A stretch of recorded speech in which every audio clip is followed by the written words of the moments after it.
Thank you all for coming to this event, Aging into Action, a conversation with a really amazing movement that has been growing fast and rapid and doing so much good work across the country, called Seniors for Climate. My name is Mal. I am the administrative coordinator for the Climate Change Task Force here in Unamaki.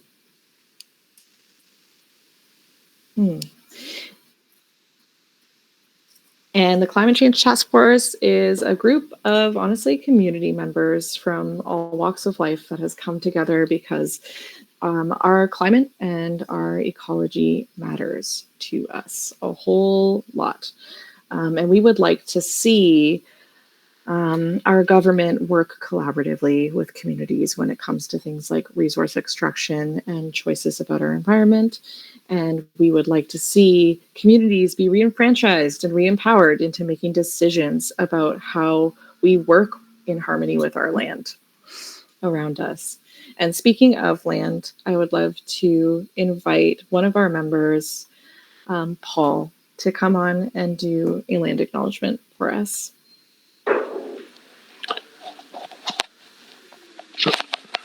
Thank you.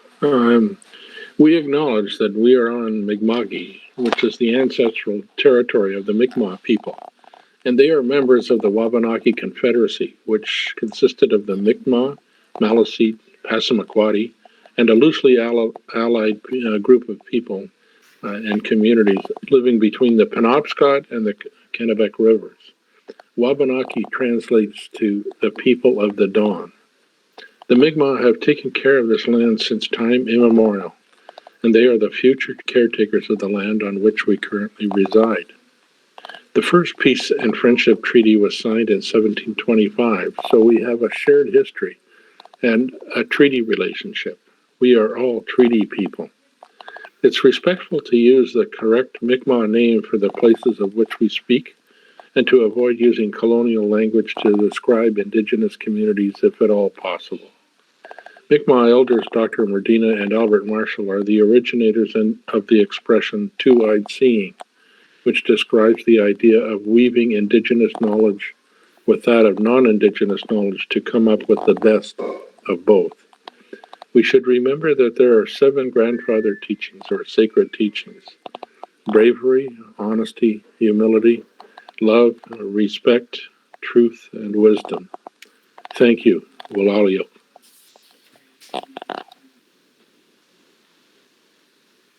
Thank you so much for your land acknowledgement, Paul.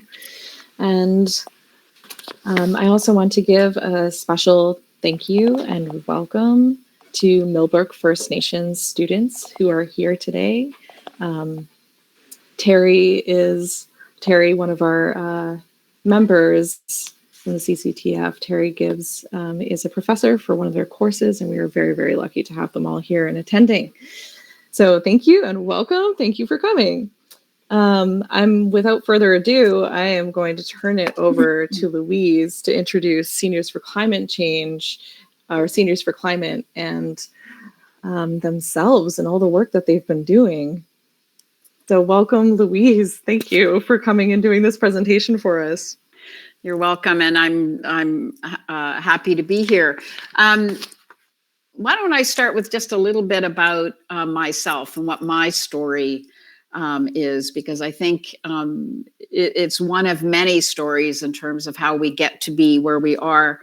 I started working on climate change as a young mother. The first flight I ever took, as I said in the radio interview that aired this morning, was to the Rio Summit in Rio de Janeiro, where I started my work on climate change, and spent the next 10, 15 years heavily involved in the international climate negotiations. I worked federally, provincially, and municipally in the decades that followed. But my values were always most aligned with environmental groups. And when I went to Rio, I was working for, I had started at Friends of the Earth, and I had moved to Sierra Club of Canada, and wanted to work on this issue because I thought it was an issue that required deep, personal, and systemic change. And I thought, well, you can't just solve this one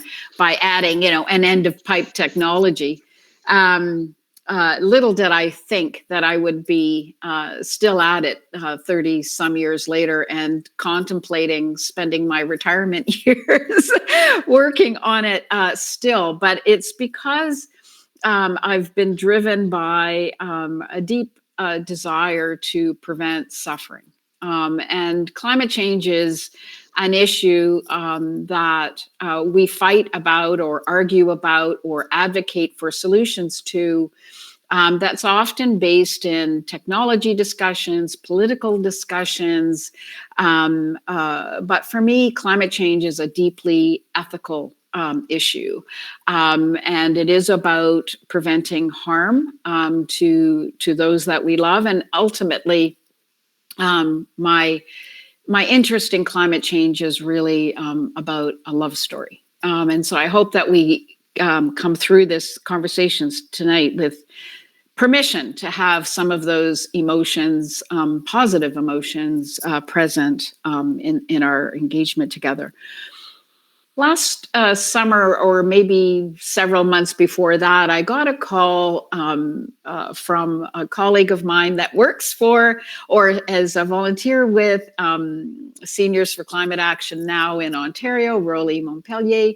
And he was sharing with me a conversation that he had been having with groups across the country, primarily in Ontario at first, but really a conversation that was happening around this idea of bringing a more national scope and voice to the work that seniors were doing on climate change. And that conversation led to the creation of Seniors for Climate. And I'm going to give you a bit of an overview of what that's been about and why we should care. Because it's not obvious necessarily to many seniors, why they should be attending to and concerned about climate change. Many aren't aware of it. Many may be thinking about, other aspects of their lives. But, climate change is an issue for seniors today, whether it's looked at from the perspective of their own health, whether it's risks around extreme events as we get more intense weather. It may be that, for example, winter's changing and older people who are less able to get out because of changing snow and ice conditions, those kinds of things, heat waves. We may have mobility issues that puts our health and safety at risk. But there's also energy poverty, often living in homes that are not as well insulated as they could be, or we're spending a lot more money of our limited resources on energy itself. But the other aspect is that seniors do something that many other Canadians don't do. 80% of the 10 million people in Canada who are over 60 years of age vote. We have enormous power. We have enormous opportunities to exercise that power, to show our citizenship. And Seniors for Climate is about bringing all of that together.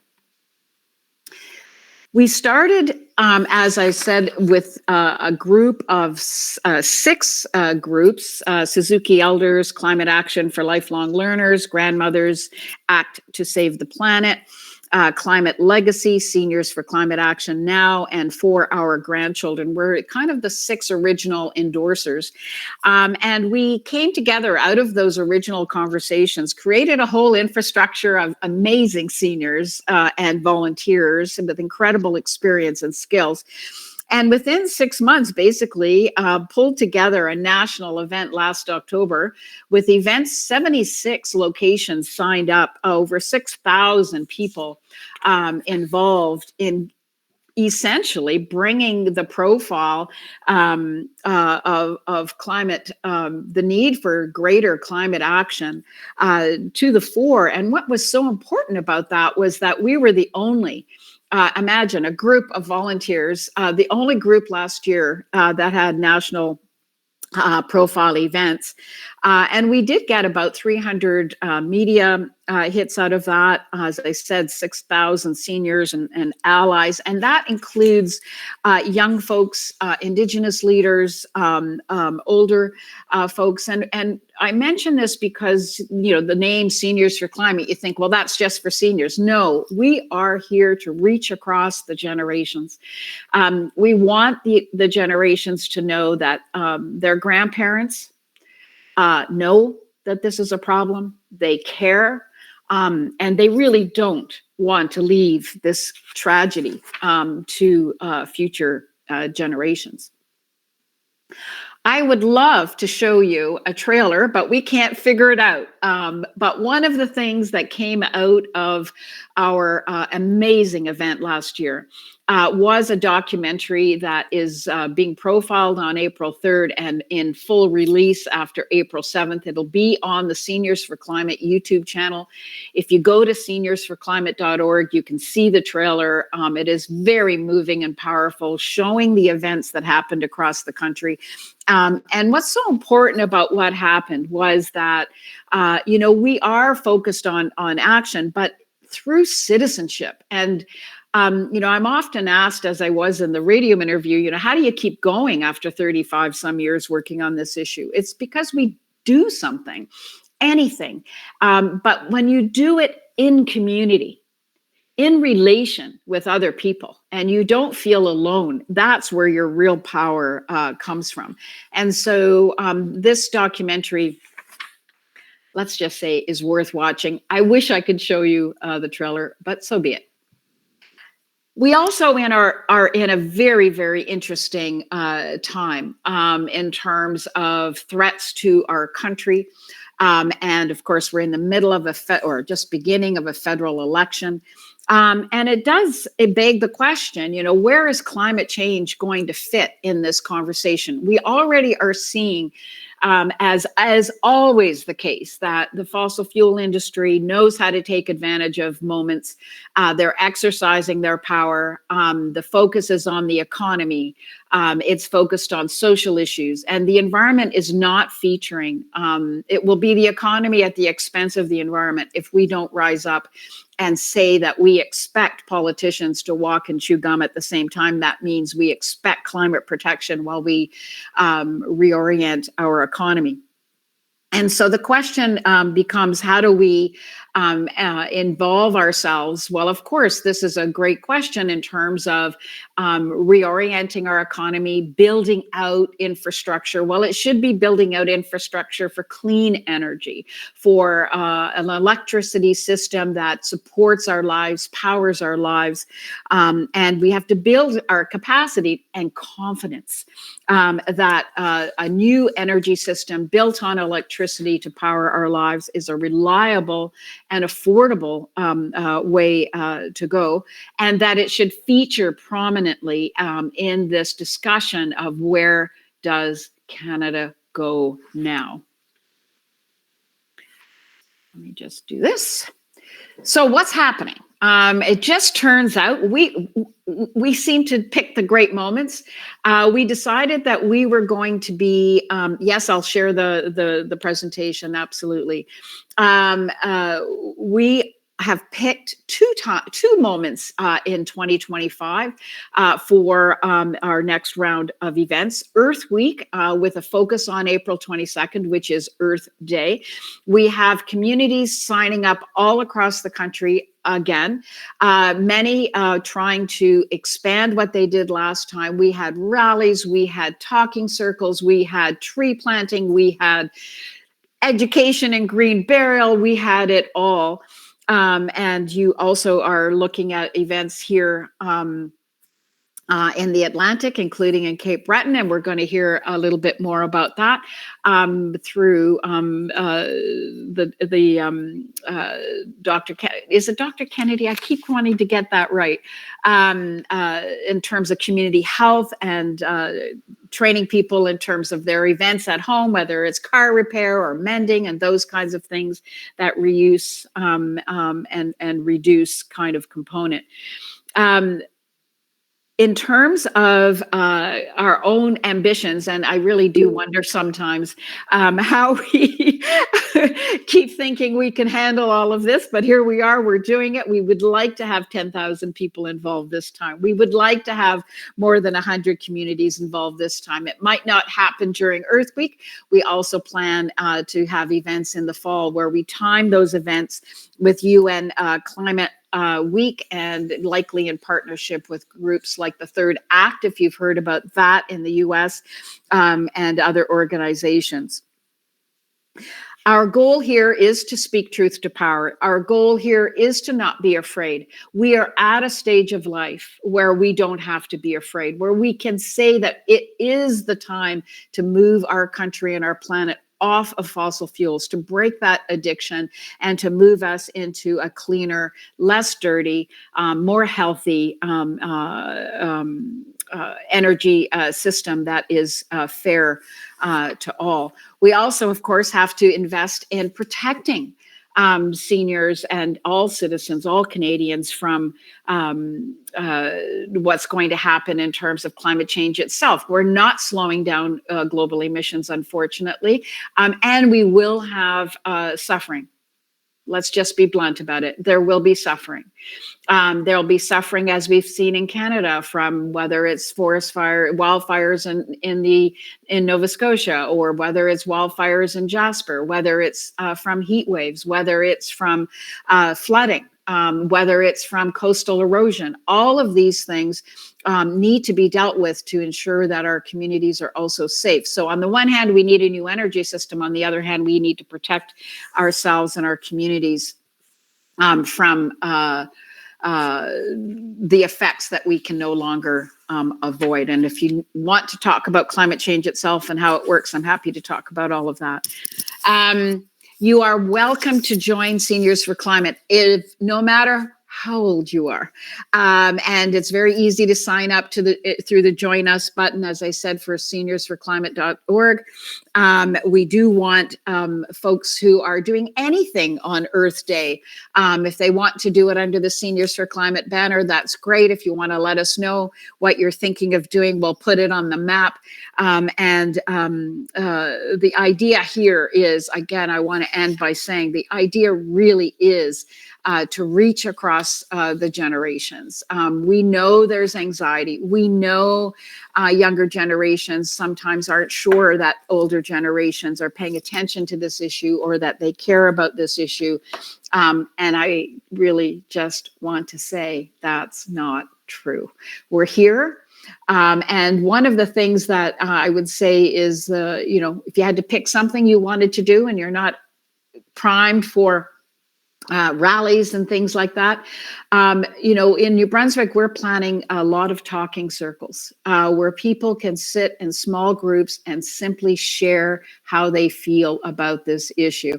Talking about climate change is actually probably the number one thing we can do as a solution, partly because there is a great social silence on the issue, just like we're seeing in this election.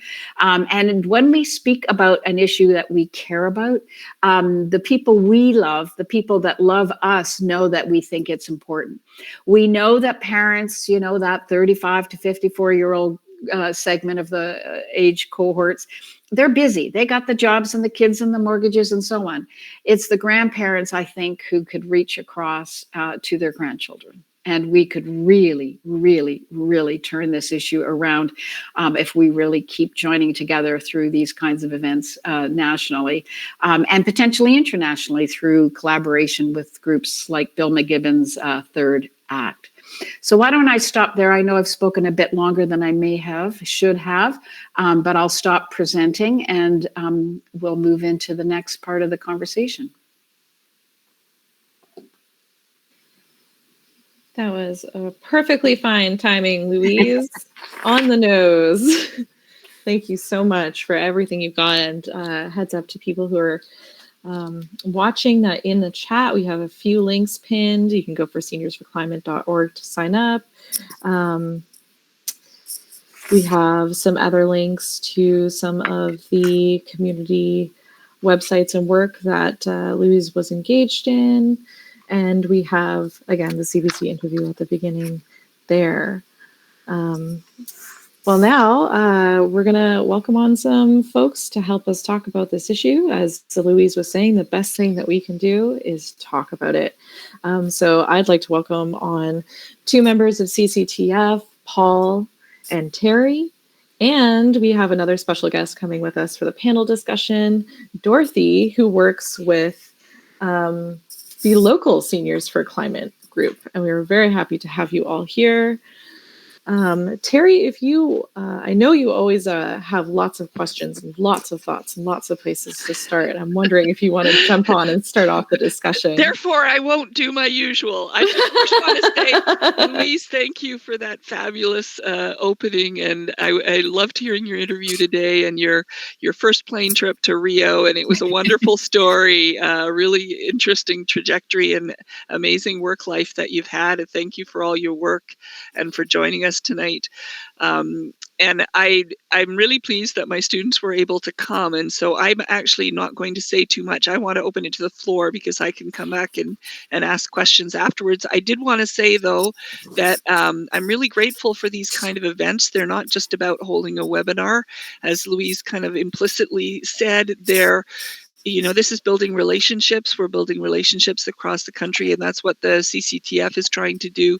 We're trying to do that locally by nurturing grassroots here, dialogue and discussion, and looking at local issues, but we're really at the same time reaching out regionally and nationally, and that's where we get our strength. And so inspiring, too, to think about this as a cross-generational movement, and we have to keep that in mind, and a future generational movement. Those folks who aren't here yet that we are doing this work for as well. So thanks, Louise, and I'll stop there.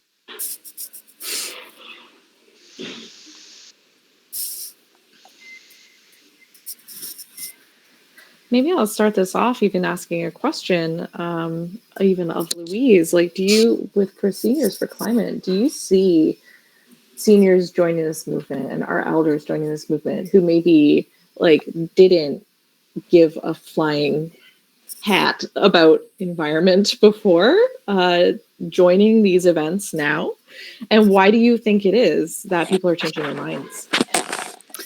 So, I know Dave Smith is also a part of the call today. So if he wants to jump in on anything, please, Dave, do so. Maybe Paul could mute Paul Strom. Could you mute? Yep. Could you mute Paul? Thanks. Oh, sure. Thanks.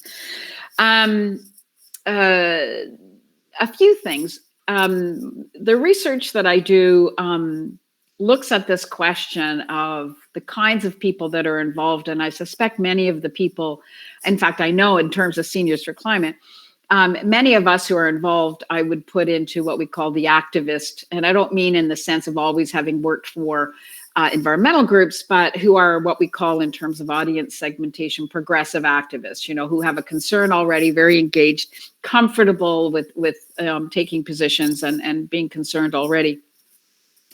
In order to bring in other folks, you have to give them avenues to come into this conversation in ways that are comfortable for them.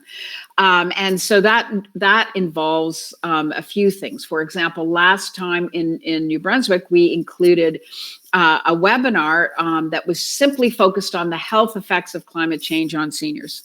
And that brought in all sorts of folks who had no exposure to the issue before. We had included very simple explanations of climate change itself. And those folks also, through the educational stream, also then felt comfortable to come to our legislative event that we called a gathering. We didn't call it a protest. It was a love fest, right? We read out loud the amazing pledge. If you haven't seen the pledge, maybe Dave can put that in the chat. The Seniors for Climate has a pledge that is just it's a tearjerker. I can't even read it without crying. And we read that out loud all together at the legislature October 1st. It was extremely powerful. So you can find ways. I say to people, come in through the love door. We can find ways to bring seniors in. But in many ways, we also have to bring seniors in through issues that are already on their minds, that they're concerned about, whether that's their cost of living, helping them access energy efficiency programs, for example, to help deal with energy poverty, or whether it's just realizing through the power of their vote that they have an influence on whether or not Canada continues to commit to and institutionalize climate action, which I am not exaggerating to say is at risk. We haven't made as much progress as a country as obviously we should have, but I don't know if folks realize that Canada's actually peaked its emissions, and a heroic effort to some degree, given the fact that oil and gas sector is 31% of our emissions. We are actually down 8.5% from 2005 levels. I never thought we'd ever get there. And so we have a chance to push this down further. But everything is potentially on the table here, and we really need to fight for climate action. So the activists in the group are comfortable doing that. Others are not. And I think to make this work, we need to make this a movement that truly allows anyone to participate any way that they want. And that's what's so beautiful about our events. They are so different everywhere. Everybody has done things that make sense for them in their communities that the groups like to do, whether, as I said, it's talking circles or educational events, tree planting events, whether it's rallies, whether it's film and discussion, whatever groups wanted to do. So, and I see Dave put his camera on, so that means that he may also want to add something. Thank you both so much. You wanted to add, Louise? Well, Terry wanted to ask a question, and then I see questions popping up in the chat. So yeah, do you feel like we want to just go straight into answering questions and roll the discussion with everyone in the room? Yeah, all right, let's do it. Terry wanted to ask something, I thought. Did you say? I think you're unmuted. Oh, no, you're not. Okay, there you are. There we go. Yes, I wanted to note that Janet Bickerton from our coordinating committee is also in the room, so she might have things she wants to add along the way. I have a similar question to Denise in the chat, kind of this political moment right now, which is sort of terrifying a lot of people, and it's creating all kinds of insecurity in so many areas, and including rights, and thinking about the environment in that sort of way, our right to clean air, our right to clean water, our right to clean soil, our right to protect the earth for future generations. All of those things seem at threat, not to mention LGBTQ plus and all the other things that were EDI that were really, thought, well, we've got going on these things. And now, there's all this backpedaling and anyway, I'll finish there, but if you could sort of talk about the current political moment and what that means for you in your work. So, and having been through this many, many times, this is not the first time we've had a crisis of some kind where politicians and the fossil fuel sector used it as a way to drive their agenda. The first thing that I would say is, we are being told essentially we have no choice, right? We must build, right? We must build at a pace we've never built before. And the issue of energy democracy, the issue of the right to choose the future that we want is being pushed to the side. Because no one is fighting for it. And so, it's twofold, I would say, in terms of there are embedded rights that need to be respected, that we're all quite familiar with, but it really hasn't become embedded in an understanding and a commitment to what I call energy democracy, or, let's call it climate solutions democracy if you want, or whatever democracy of whatever kind we want to describe it as. And what I mean by that is, if we don't give communities of every kind an opportunity to have a say in what kind of energy projects happen, where they happen, how they happen, and who benefits, we end up with a situation where social acceptance is at risk because we're in a situation where unfair outcomes are what happens. So, for example, in my own research, I know renewable energy projects are also at risk if decisions are made without community, and I'm talking Indigenous engagement, but also every community, if they're not involved in the decision about where projects go, community benefits agreements, any of those things, you are going to have opposition to projects, right? So it's not just that the fossil fuel industry is trying to ram through their version of the future. Those of us who are proponents for a different energy future are also in a situation where those projects are not also being pursued in what I call a way that generates social acceptance through energy democracy. So I think the issue of community-owned power, the issue of community say, community benefits agreements, these all have to be part of the story. And we are not even close on that yet. So we've got a lot that should be on the table in this election. My concern about the threat, right? The emergency is climate change, but no, we've got this political emergency that is going to be used as an excuse to run us all over, is what's happening here. If you saw the oil and gas industry's letter of last week, and maybe I can find the link and put it in the chat for you, essentially calling for the dismantling of climate policy, was so unethical, so unbelievable. And so if there was ever anything that I would say about this election, is that it's not just about this business of elbows up and all of this patriotism that's coming to the fore.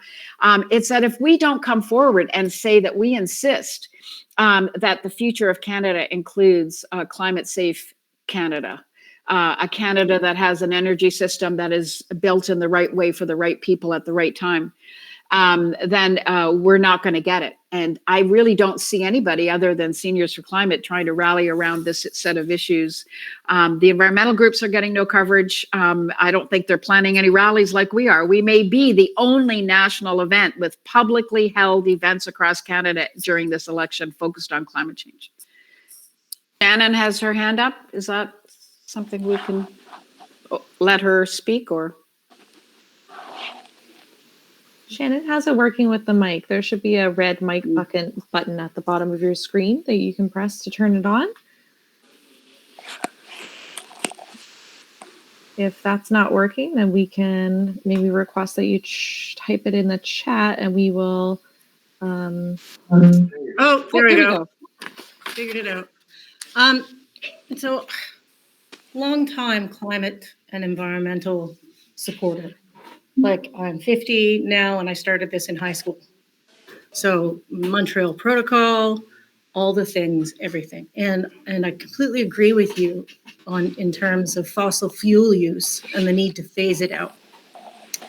What I am concerned about is that everybody is moving so fast towards a future of electric vehicles and things like that, but they're not thinking also about the fact that those require things like critical minerals.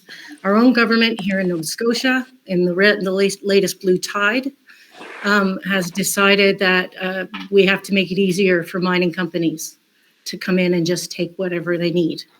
There is no discussion, and our provincial government traditionally does not engage with First Nations equitably.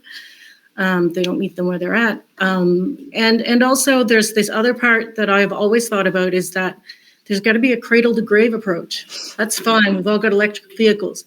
When they die, what are we doing with that and all those critical minerals? How do we dispose of that?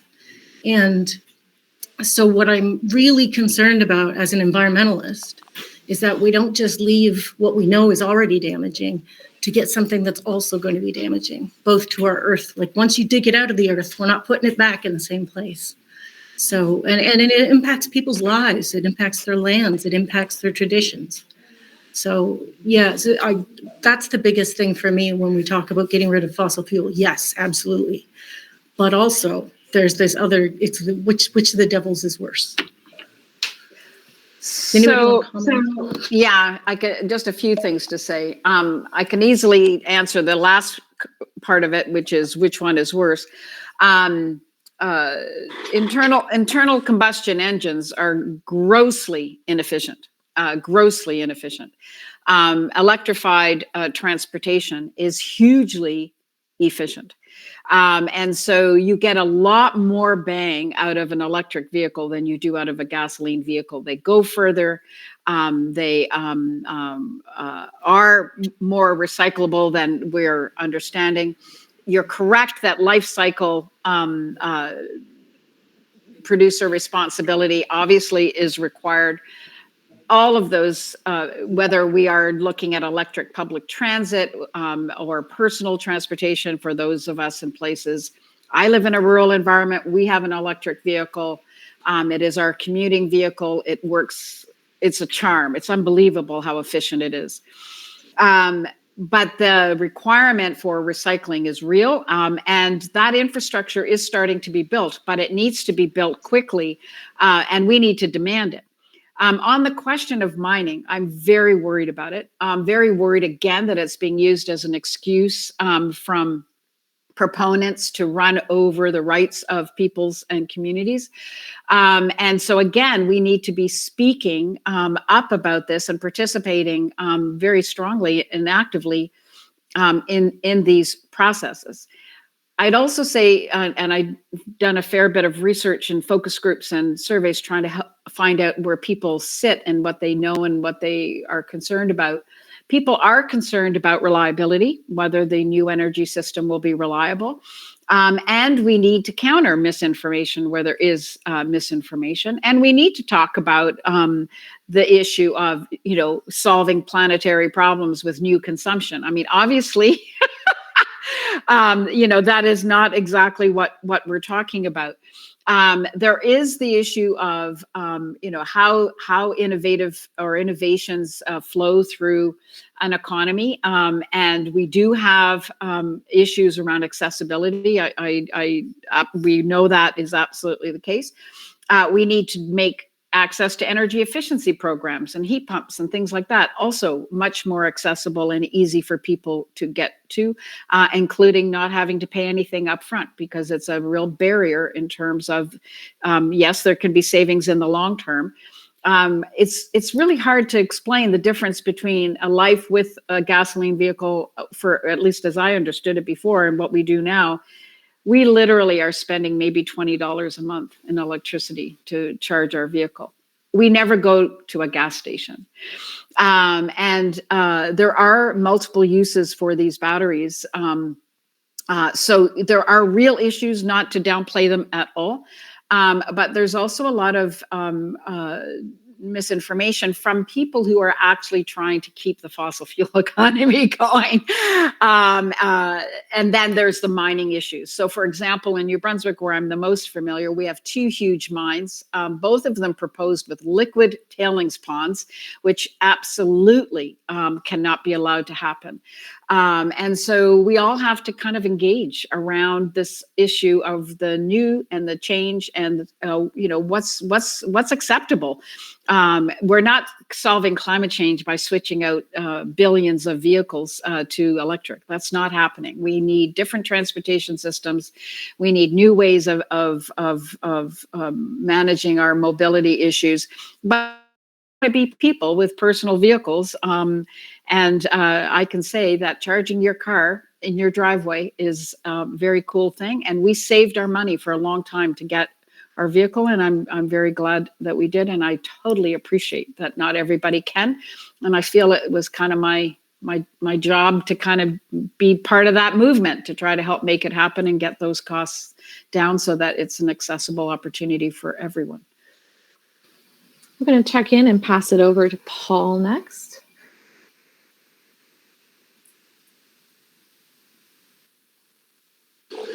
Okay.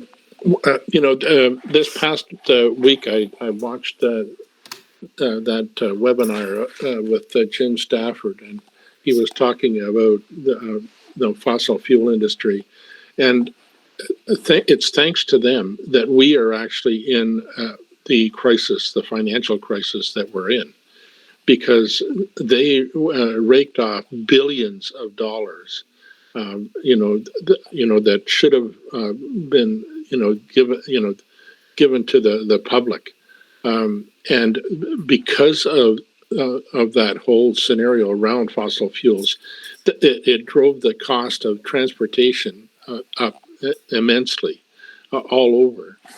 So I really encourage people to go back and take a look at that webinar, because it was really profound. The other thing is facts, that Louise and other people bring to the table are really crucial, because it's the facts that we really need to make decisions on. In other words, we need the truth. And one of the things that has been proposed is the Energy East pipeline, and realistically, that's ridiculous. It's a waste of our time, because with fossil fuel usage dropping the way it is, we don't need a pipeline going east. What we need is more investment in green energy. And so, where was I going to go from there? Anyway, what? All of the, you guys have so many great ideas and so much information. One of the things that I wish that I could do is light a fire under a lot of politicians, what's, to make things happen, because that's what we need. We need politicians with balls. Well, sorry, I shouldn't have said. You know what I mean, because they need to stand up to the fossil fuel industry, the corporations, and put democratic kinds of legislation in place so that they're paying their fair share. Anyway, I'll get off my soapbox now. Thank you so much, Paul. Those are really great points. And, when I think about what you're saying, I'm wondering if each of us, we are that fire and need to see ourselves as that fire and start acting as a fire underneath those politicians. What's. I want to take a moment to pass it to Dorothy. Dorothy, you did such a service in coming here today, and you've been working with Seniors for Climate here on the island. And I'm curious what you're seeing, especially as on the local front here in Atlantic Canada, with the seniors movement, especially with our own government already doing a lot of bulldozing of our rights. So I'd love for you to come on, if you can, to speak about where you're at and what you're seeing. I guess I feel like a fake. So I didn't come to climate action until I had retired, and it was really through being a part of a social enterprise that's based on food security. So it was all trying to figure out how to garden and grow market vegetables that was in a way that didn't destroy the environment. And so that's really where I came to it. And I got into Seniors for Climate because I don't even remember what the call was about, but Paul was on a call and for some other meeting, and he managed to, or he mentioned that he was going to go to a meeting about the climate, and I thought, I need to know more about the climate. So I said, what's this meeting that you're going to? And he dragged me along. And we're really relatively low key in what we did for last fall, and what we'll probably do again for this coming fall. But Josie, who's also, I think, still here, works at the Dr. Kingston Memorial Community Health Center, and our social enterprise is associated with the Dr. Kingston Centers. So one of the things that we did in the fall was she helped us create like small cards that on one side had facts about climate change, and on the other side, it had suggestions about what ordinary community members could do to decrease the effect of climate on. They're all small actions, but it seemed we were trying to get it so people can see that they actually can do something rather than just fret about it. And then she's the one that's actually started the Earth Day events for the coming Earth Week. So she's probably the one that should talk about that. But I guess the other comment I would make is that because I had a healthcare background, I really connected with what Louise said about we need to look at like for me, talking about fossil fuels and your car and whatever doesn't mean a whole lot. But when you can talk about how climate change affects our everyday life, and it has, to me that's something that I can connect with. So there's all kinds of, people like we definitely need facts, but we also need the human side. And then the other is that we also had 2 students from CBU who did projects. One was climate change and health, and so she did quite an extensive literature review, and the other one did climate change and the effects on agriculture.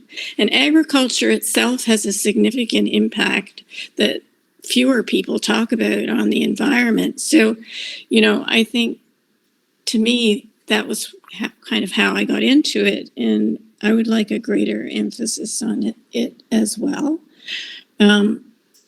Yeah, but Josie's the one that's actually the hands-on person and been very inventive.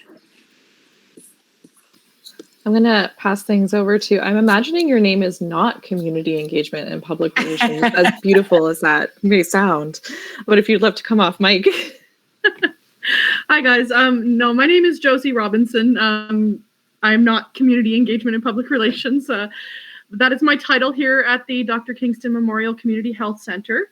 And as Dorothy said, I've been kind of coming up with ways to kind of engage people with the smaller parts of climate change in a way that relates to their lives. So, earlier in the fall, I created decks of like playing card-sized cards that were split up into separate modules. So, for example, we had like your home, your neighborhood, your health, and your food were the 4 modules. And they were color-coded, and each one had a fact about climate change that directly relates to your life on one side. And then beneath that was small steps you can take in your life to address that.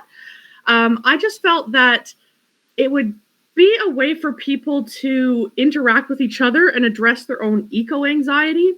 And as well, if you're like me, I find a lot of climate resources can kind of be like a big wall of text and a big wall of information, and it just makes you kind of shut down. So by adding in shapes and colors and kind of making it gamified and fun, I thought it would help people break out of their own worry.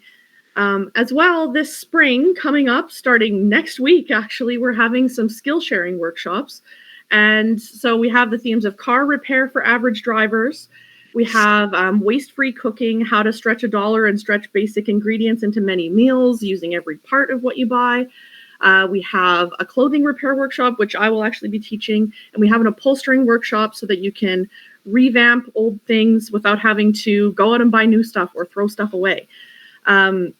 I think it's been talked about a lot on this call, how people in rural communities can sometimes feel left out of the climate conversation because we lack infrastructure to really see into the future with things that are being talked about now with EV, with high-speed rail. Those would all be great, But just for context, I didn't get high-speed internet until the pandemic happened. Most people in my neighborhood didn't get high-speed internet until it was absolutely urgent, right? So we kind of feel like we're the last to be reached, and it can make people kind of almost cynical, not wanting to engage. So I tried to package the problems we're facing in climate change in a relatable way, in a way that resonates with rural culture, because I think the strongest thing we have is that we're directly involved with our neighbors, involved with our community. Like, we know who needs something, we know who has certain skills, we know who to call on in times of crisis, and I think that's actually our advantage, right? So while you might not be able to buy an EV, how can you keep your car running as efficiently as possible for as long as possible? Something you could know about me as well is that my background's in design. Before I transitioned into communications, I actually worked in outdoor sporting goods. So I kind of saw how one item can circle the globe in all its components before it gets to you. You know, let's say you have a jacket, the buttons, the zippers, the elastics could all be made in different countries before they circle the globe and get to you. So to me, I think, even if you buy an EV, that's new materials that still had to be brought out of the ground from somewhere. Whereas the materials that currently exist in your regular car, you can reduce your carbon footprint by keeping those out of landfill. And keeping them on the road for longer means that we don't have to keep manufacturing new cars and throwing stuff away. Same with your clothing. And same with your furniture. And there's also the harsh reality that you may actually find that repairing means you get to keep better quality stuff for longer, because as quality materials get more expensive, it actually means that our stuff is frankly getting worse. They want to hide cost inflation by making our items worse. So you may find that your 5-year-old laptop is better quality than one you can get today, So we have to find a way to stop producing more stuff and just keep the stuff we have for longer. And I think that resonates with rural culture. So if you are in Eastern Nova Scotia, please get in touch with me. I'd love to see you at some of our skill sharing workshops. I don't want to take up too much of your time, but thanks so much, guys. Josie, that's awesome. I love hearing about the fact that you're making creative and innovative ways. And I'm a huge board gamer. So when you were like, I made cards, I'm like, okay, well, you got me. I'd love to pass it over to Janet. And just to let you know, Josie, as well, I've taken the links from the chat and I'll be sending them out to everyone too and linking them on our page. Fantastic. Thank you. Yes. Hi, everyone. Really nice to meet everybody that I haven't met before. Louise, thanks so much for your leading this, and it's great. And Mal for helping to facilitate. So I just wanted to let you know that there are a couple of events coming up that I think it might be important for people in this area to know. We were talking about coal in Nova Scotia for sure. We know this is an issue. So the Ecology Action Centre, along with a group in Donkin who've been dealing with the effects of the noise from the mine, Kat Ferguson and others. They're going to be having an event on Earth Day, April 22nd in the evening, and it's going to be about power beyond coal, a conversation toward a greener community and a brighter future. So that should prove to be, really good evening. And they've got a great lineup of people for that discussion. And the other thing that the Climate Change Taskforce tries to do is to kind of bring organizations and groups together. And we had last year in June a networking session in Bedeck, and that will be happening again this year. And this one's really going to be around coastal protection and what's gone on, of course, in Nova Scotia around, throwing out the, Coastal Protection Act that we were so hopeful was going to be in place. So this is going to be an opportunity working together with the Bedeck Waterfront Group and others to bring in some real experts to kind of demystify the whole climate mitigation thing, what's going on around, our coastal areas. And so that should also be a great session. I think it's June 8th or something, I forget, but Mal will be, we'll be sending that out and promoting that for sure. So I just want to let people know that those couple of events that are coming up and appreciate what everyone's doing, and that the stuff you're doing, Josie, is wonderful. Like taking that on. I mean, That's fabulous, and everyone else. So thank you. Thank you so much, Janet. I've linked all of these things in the comments. And I think we'll just do a couple more questions and then we'll wrap it up for the night. There was a really interesting question I don't think is talked about very much, but I want to get all y'all's thoughts on this. The state of climate and environmental education in our public education zone. Like maybe we might see more in university. Are we seeing it in elementary school? Does Seniors for Climate have any interest in pushing for better environmental education in public education? I don't see why that would be something we wouldn't care about. would care about it. Learning for a sustainable future. I'm not, usually I'd be the one running to get the links and so on, but Learning for a Sustainable Future has been doing surveys of public and high school educators and students and parents. As someone who has taught climate change at the University of New Brunswick and at St. Thomas University, I can absolutely assure you that the state of climate change education is abysmal.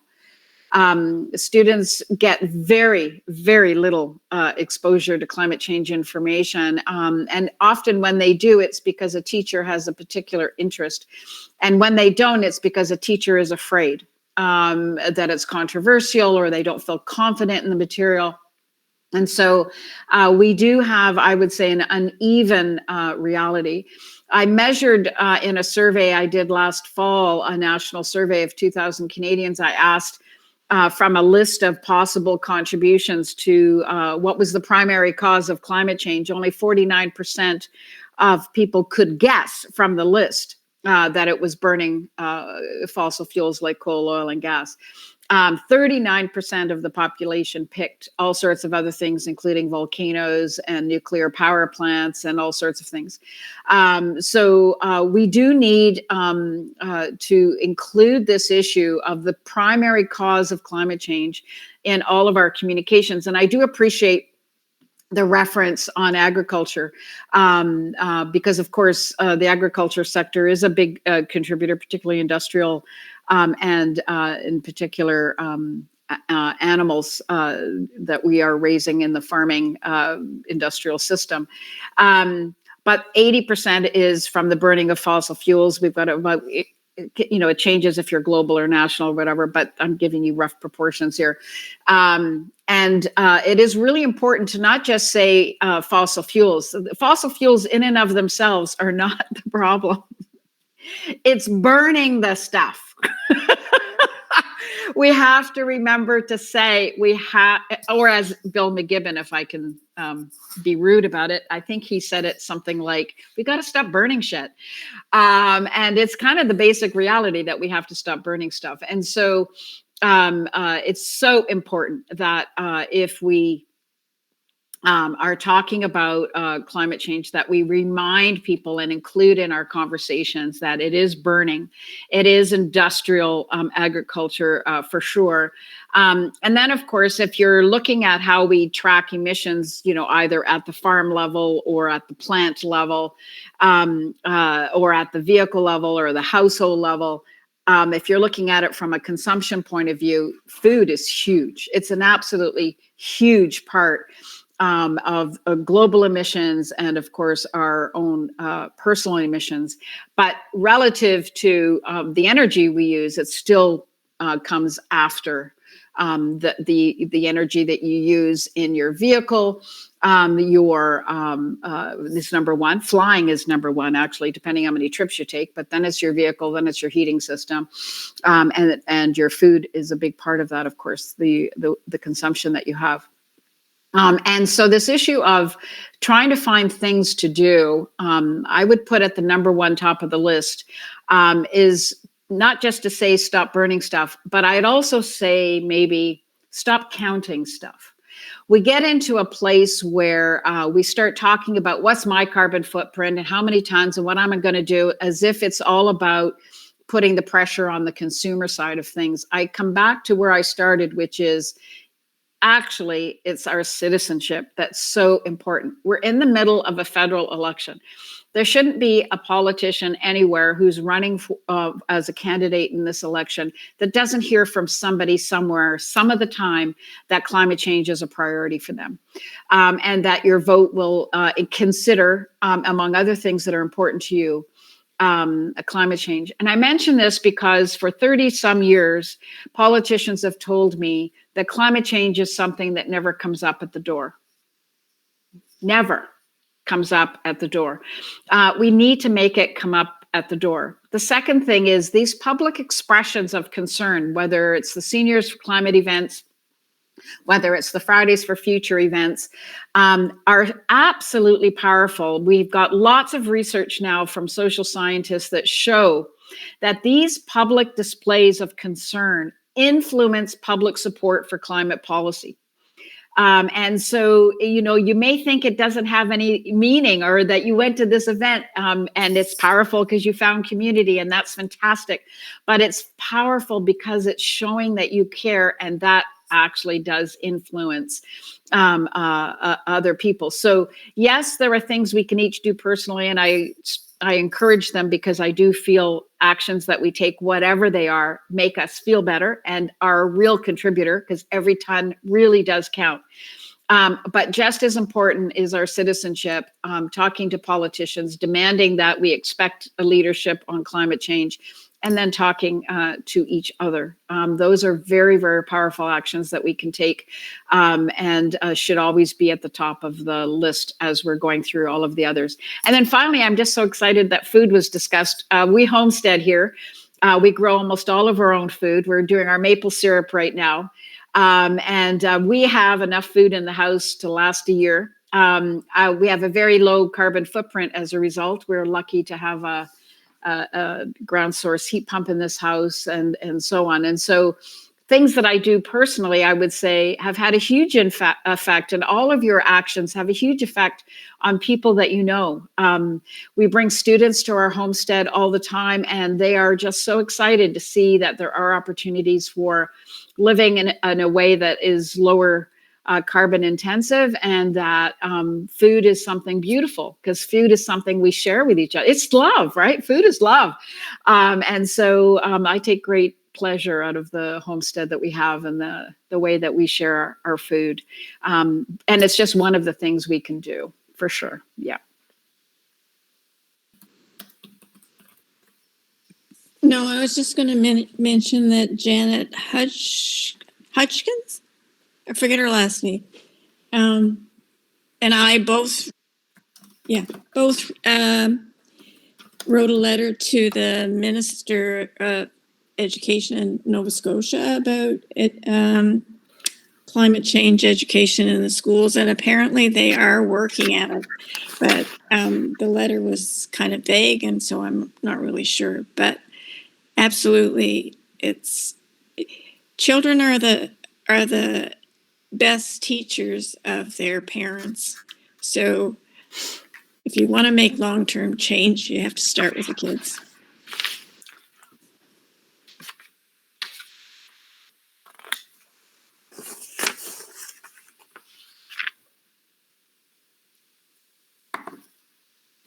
Excuse me, I accidentally clicked a link and immediately went into the report.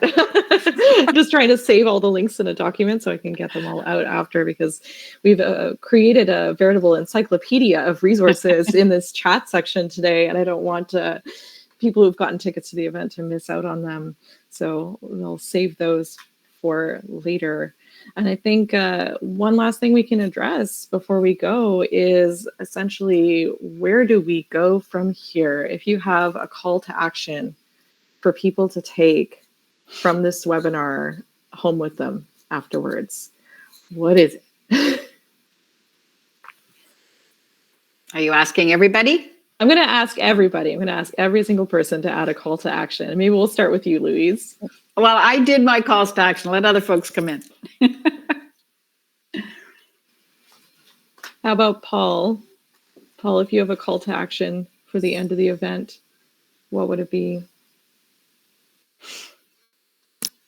You're on mute, Paul. Yeah. I personally think, like I phoned my candidate, and I make sure, or I ask them to call back. I go to town hall meetings, and when I'm at town hall meetings, I ask pertinent questions. The other thing is we get together. Edwin is working really hard at with the Seniors for Climate here in Antigonish. So we have a climate cafe, so people can meet and talk about climate issues. There's a whole list of great things that that people can do. And I think it focuses on how much do they love whatever they're doing.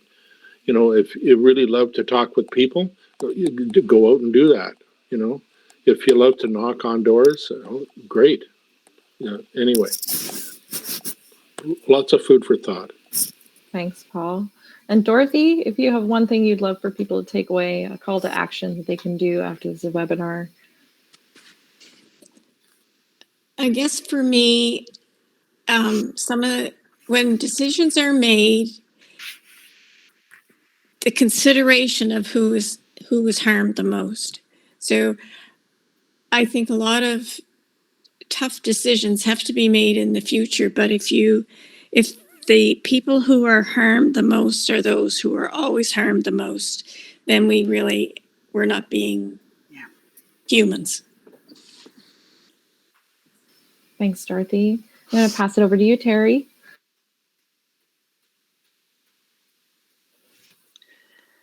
Oh, thanks, Mel.